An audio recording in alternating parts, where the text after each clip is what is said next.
રાજ્યમાં ગુજરાત વહીવટી સુધારણા પંચની સ્થાપના કરવામાં આવશે। ગૃહમાં રજૂ થયેલા બજેટમાં નાણામંત્રી કનુભાઈ દેસાઈની જાહેરાત। વહીવટી સુધારણા પંચના અધ્યક્ષ તરીકે ડોક્ટર હસમુખ હડિયાની નિમણૂક। રાજ્યમાં ગુજરાત વહીવટી સુધારણા પંચની સ્થાપના થશે। આજે જે બજેટ રજૂ કરવામાં આવ્યું, નાણામંત્રી કનુભાઈ દેસાઈએ જે ગુજરાતનું બજેટ રજૂ કર્યું, તેમાં આ જાહેરાત કરવામાં આવી છે। વહીવટી સુધારણા પંચના અધ્યક્ષ તરીકે રહેશે ડોક્ટર હસમુખ હડિયા।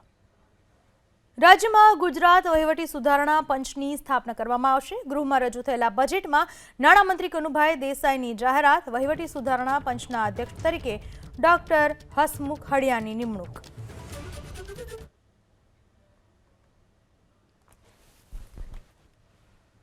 રાજ્યમાં ગુજરાત વહીવટી સુધારણા પંચની સ્થાપના થશે।